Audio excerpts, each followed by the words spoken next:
말씀은 요한복음 4장 23절 말씀입니다. 다 같이 말씀을 봉독하도록 하겠습니다.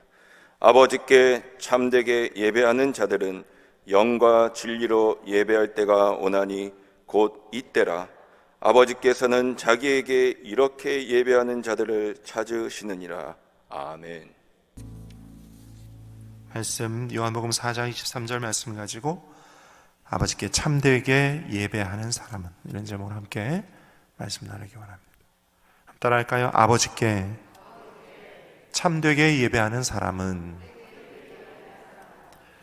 요한복음 4장은요 수가성 우물가의 여인 이야기입니다. 수가성 우물가 여인 이야기 여러분 다 아시죠? 육신의 쾌락을 쫓아 살았던 사람이어요.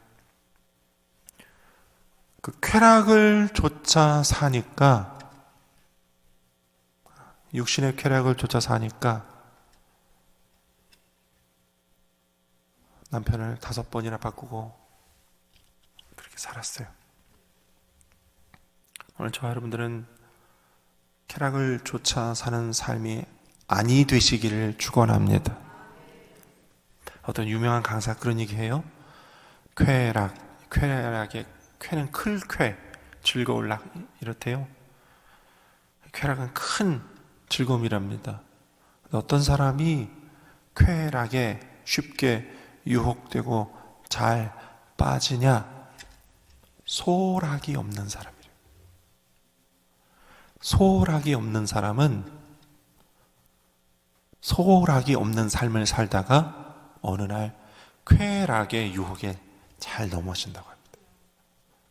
그런데 오늘 우리의 소락, 우리 날마다 하나님 앞에 우리가 말씀대하고 찬양하며 은혜와 감사를 느끼고 예배하면서 영적인 즐거움과 기쁨을 느끼는 저와 여러분들은 어떤 쾌락이 유혹으로 와도 넘어가거나 넘어지지 않게 될 줄로 믿습니다. 어쨌든 수가성 우물가 여인은요 쾌락을 쫓아 사는 사람이에요. 왜 쾌락을 쫓았을까? 갈급함이 있었어요. 갈급함. 그 무엇인가가, 그 누구인가가 나의 공허한 심령을 채워줄 수 있을까? 남편을 자꾸 바꿔서 채워보려고 했는데 때때로 잘 되지 않아요. 남편을 거듭 바꾸면 바꿀수록 사람들이 손가락질합니다. 급기야는 모든 사람들의 시선을 피해서 대낮에, 아무도 외출하지 않는 대낮에 물을 길어야 할 정도로 그 여인의 상황은 그렇게 나빠졌다는 것이죠. 우물가 물 기르러 갔다가 거기서 예수님 만납니다. 예수님께서 그 여인의 속 사람을 아셨어요. 그리고 그 여인의 속 사람에게 그가 본질적으로 행복하게 사는 법, 그 영혼이, 그 속사람이 행복하게 사는 법을 제시합니다. 예수님 뭘 제시하셨냐면, 한번 따라할까요? 예배하는 삶.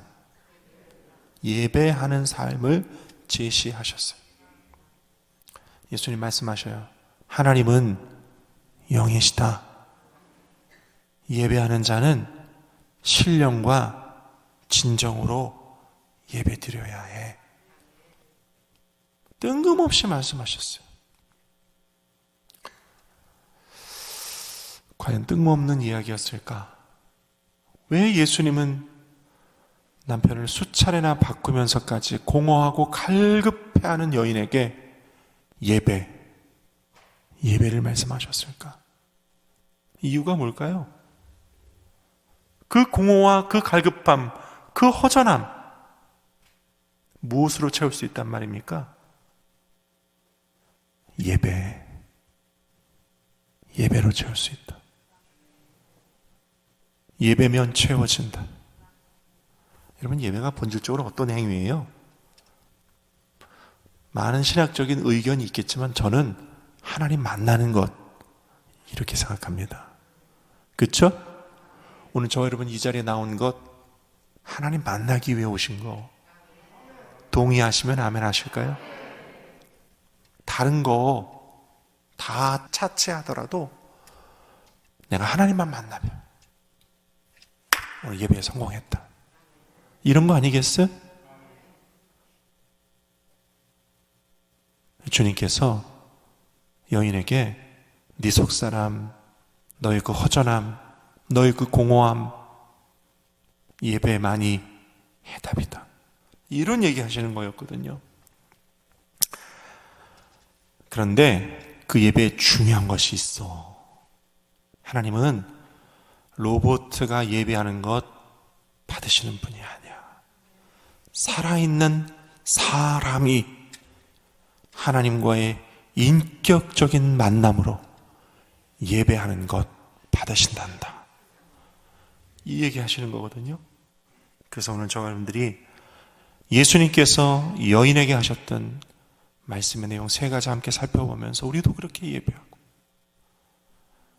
우리의 허전함, 우리의 공허함, 우리 속사람에게 하나님의 은혜의 예배가 회복되어지는 역사가 있게 되시기를 축원합니다. 첫째로 한번 따라할까요? 먼저 삶이 살아나야 한다. 살아있는 예배는 뭘까? 먼저 삶이 살아나야 한다. 일상적인 것 얘기하는 게 아니고요, 육의 자아와 겉 사람의 자아가 가지고 있었던, 그리고 그 안에 갇혀 있었던 인생, 육신의 소욕을 쫓아 살던 인생, 무엇을 입을까, 무엇을 마실까, 늘 그것 생각하고, TV에서 먹방 나오고 유튜브에서 먹방 나오면 저기 어디야 막 검색해가지고 다음날 막 가면은 벌써 사람들 줄 쫙 서 있죠. 그런 거 말고, 그런 삶 말고, 그렇죠? 어떤 연예인이 뭐 하나 들고 나왔어, 뭘 쓰고 나왔어, 뭘 신고 나왔어, 뭘 차고 나왔어 이러면 바로 그 다음날 쪼르르 백화점 가서 나도 그거 주세요 사는 그런 삶 말고, 그런 거 말고 우리 속사람, 영적인 자아가 살아나는 삶, 오늘 그런 삶 회복되어지시기를 축원합니다. 여러분, 구원받은 사람, 하나님의 영으로 구원받은 사람은 영이 살아난 사람을 말하는 거거든요. 예배는 잠자던 영혼이 깨어나고, 피곤한 영혼이 힘을 얻고, 눌린 영혼이 자유함을 얻고, 죄지어 고통받고 어두웠던 영혼이 보혈로 정결하게 씻음 받고 새 사람이 되고 새 힘을 얻고 능력을 회복하고 세상을 나가는 것이 여러분 예배 아닙니까? 사람이 사람다워지려면 속 사람이 살아나야 돼요. 저는 그렇게 생각합니다. 그런 영의 회복이 있게 되시기를 축원드립니다. 영의 회복이 있어요. 신학교 때 들었던 내용인데 어떤 교수님이 이런 얘기를 하세요. 수업 시간에 학생들에게 하나님 말씀 가르치다 마시고 갑자기 푸념처럼 이렇게 말씀하시더라고요. 그 교수님이 칠판을 다 내려놓으시고, 저는 요즘 산속에 들어가고 싶습니다. 머리를 깎고. 우리가 다 깜짝 놀랐어요. 아니, 신학 교수님이 왜 저런 말씀을 하시나. 머리를 깎고 산속에 들어간다 그러면 뭐예요? 갑자기 저리라도 가시겠다는 말씀인가? 왜 저러실까? 그분이 이런 말씀하세요. 머리 깎고 산속에 들어가서 수도원 같은 데 들어가서 하루 종일 말씀 읽고 기도하고 말씀 읽고 기도하고 말씀 읽고 기도하고 싶습니다. 그러더라고요. 그런데 신학생인 저희 입장에서는 도저히 이해할 수 없는 말씀이셨어요. 근데 시간이 지나면 지날수록요, 저도 사역의 시간들이 점점 쌓여가고 있지 않습니까? 시간이 가면 갈수록 그 교수님의 이야기가 자꾸 생각이 나면서 조금씩 동감이 돼요. 조금씩 동감이 돼요. 신학교 때 또 이런 얘기도 들은 적이 있습니다. 한국 장로교회 어떤 교단의 가장 큰 교회 담임 목사님 하셨던 목사님이 은퇴를 하셨어요. 그러한 뒤에 지방에 어디 조용한 데 가셔서 하루 종일 성경만 읽으신답니다. 목사님, 그 교단에서 가장 큰 교회 담임 목사님 하셨던 분이거든요. 지방에 가셔서 하루 종일 성경만 읽으신대요. 근데 가끔 이제 그 제자 목사님들이 전화를 하시대요. 목사님 잘 계세요? 평안하시죠? 건강하십니까? 전화를 하면 그 목사님 늘 그런 얘기 하셨대요. 김 목사, 이 목사, 내가 요즘 성경을 다시 읽고 있는데 말이야, 내가 요즘 성경을 읽으니까 성경에 너무 좋은 말씀이 많이 쓰여 있어. 그렇게 얘기하시더래요. 아니, 평생을 목회를 하신 분이 얼마나 많이 설교를 하셨겠습니까? 그 목사님이 목회하시던 그 교회가 그 교단에서 제일 큰 교회였어요. 은퇴하시고 조용한 곳에서 하루 종일 성경만 읽으시는데, 김 목사, 이 목사, 내가 요즘 성경 다시 읽고 있는데 성경에 너무 좋은 얘기가 많이 쓰여 있어. 이게 무슨 얘기예요? 이게 무슨 얘기예요? 에? 이게 무슨 얘기예요? 여러분, 오늘 저와 여러분들이 하나님과의 관계, 하나님과의 1대1의 관계에 온전한 회복이 있는 2022년 되시기를 축원합니다. 두 번째, 예수님께서 말씀하신 참된 예배는 안에 계신 하나님을 밖에서 찾지 말라, 이런 말씀이셨어요. 20절 제가 읽어드리겠습니다. 요한복음 4장 20절이죠. 우리 조상들은 이 산에서 예배하였는데 당신들의 말은 예배할 곳이 예루살렘에 있다 하더이다. 소가성 여인이 예수님의 예배를 이야기하니까, 너희 그 유대인들은, 수가성 우물가 여인은 이방인이야, 당신 그 유대인들은 예배를, 그러니까 제사를 드릴 때 이 산, 이 수가성 여기 말고 저기 당신들이 말하는 그 예루살렘에 가서 거기서 예배해야 한다는데, 그 다음 점점점, 그 여인은 그 예루살렘 갈 수 있어요, 없어요? 유대인이어야 갈 수 있는 거잖아요. 못 가요. 예수님 말씀하세요. 21절 제가 읽어드리겠습니다. 예수께서 이르시되 여자여 내 말을 믿으라. 이 산에서도 말고 예루살렘에서도 말고 너희가 아버지께 예배할 때가 이르리라. 유대인들처럼 절기와 형식을 지켜 예루살렘에서만 제사 드려야 그것이 온전한 제사인 시대는 가고, 너희 속에 계신 보혜사 성령님과 함께 참된 예배를 드릴 날이 올 것이다. 영이 살아나면 그게 된다. 영이 살아나면 예수 그리스도와 함께 그게 된다. 영이 살아나면 기도가 살고, 영이 살아나면 예배가 살고, 영이 살아나면 너희 속 안에 계신 그 성령님이 너희 속에서 영생하도록 솟아나는 샘물과 같은 은혜와 기쁨과 감사를 물부터 부어주시면서 예배할 날이 오게 될 것이다. 14절 우리 한번 읽어요, 같이. 요한복음 4장 14절 시작. 내가 주는 물을 마시는 자는 영원히 목마르지 아니하리니 내가 주는 물은 그 속에서 영생하도록 솟아나는 샘물이 되리라. 할렐루야. 그러니까 우리도 자꾸 밖에서 무언가에게서 어디서 찾지 말고 우리 안에 계신 성령님 깨워드리십시다. 기도로, 말씀 묵상으로, 안 되면 성경 필사라도 하세요. 성경 쓰세요. 성경 통독하시고 영적 일지 쓰세요. 영적 일지. 뭘 하든 간에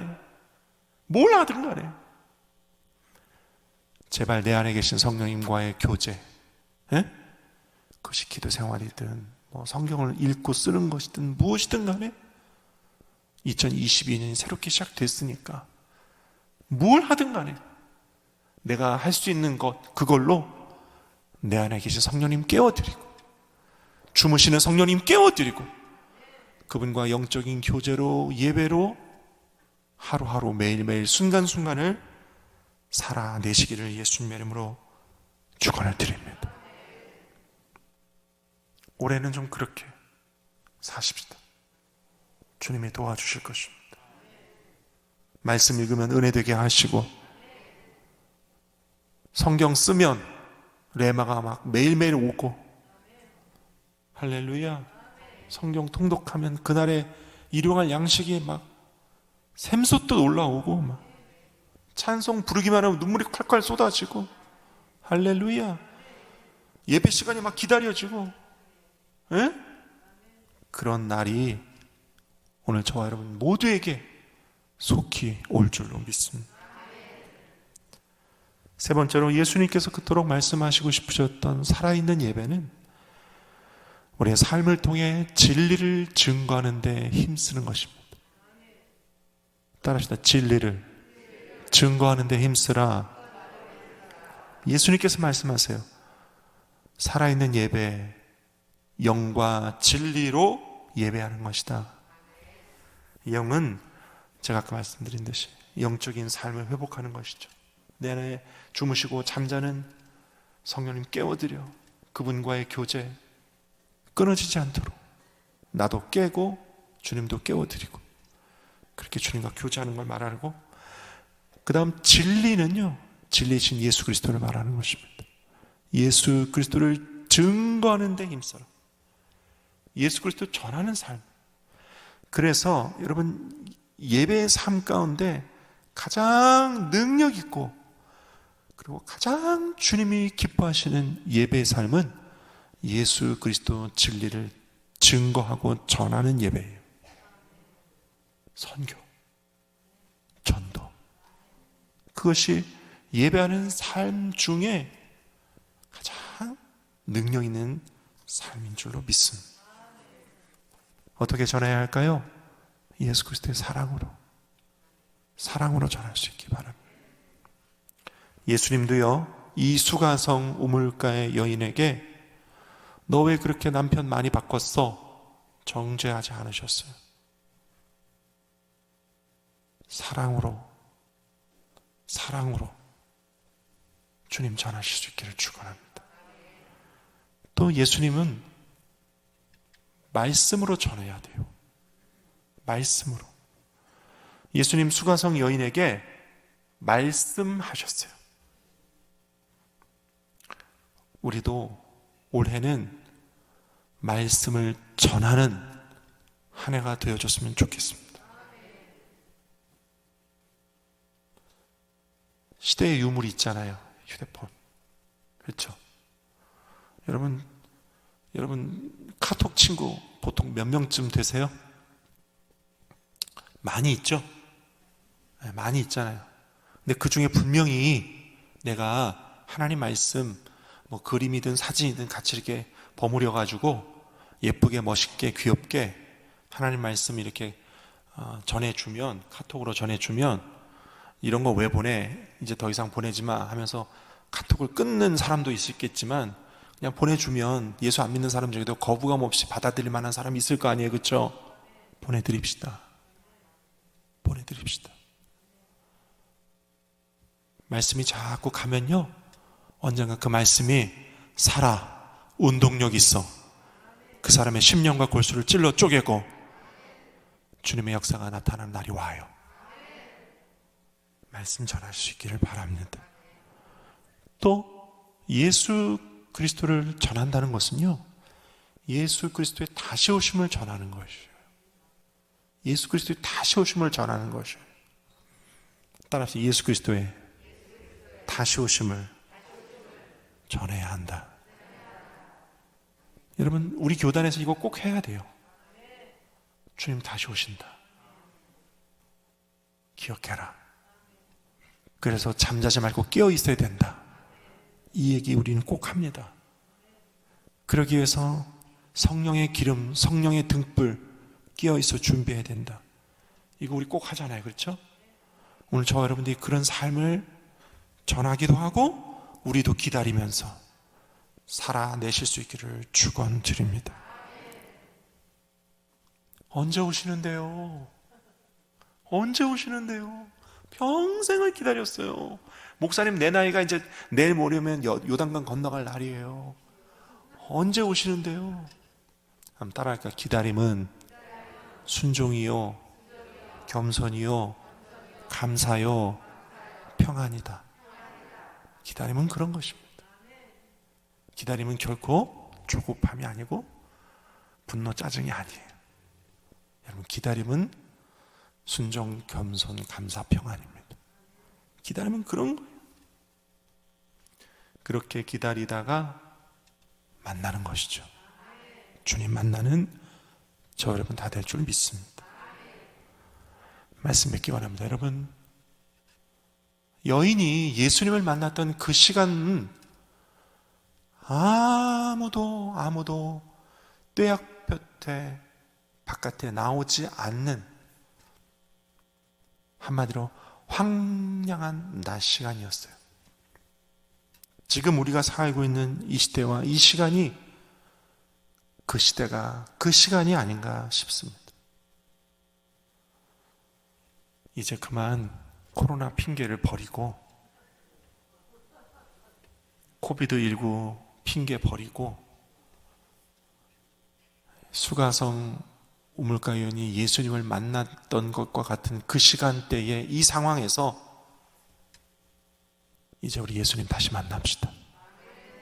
그래야 돼요. 그래야 돼요.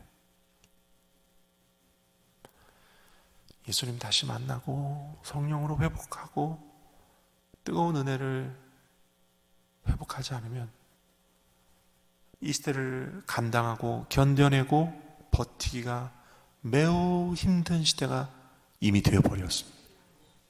이미 되어버렸어요.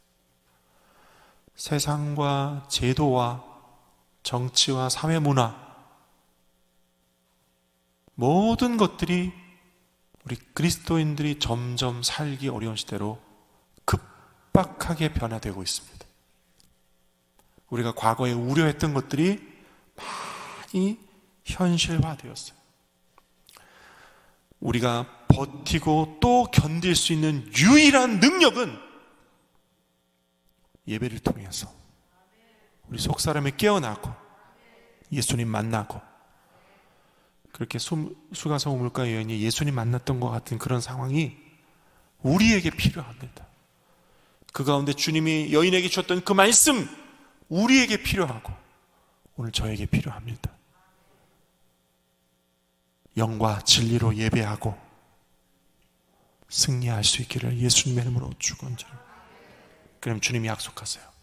내가 주는 물은 네 속에서 영생하도록 영원히 목마르지 않는 샘물이 되리라. 기도하겠습니다.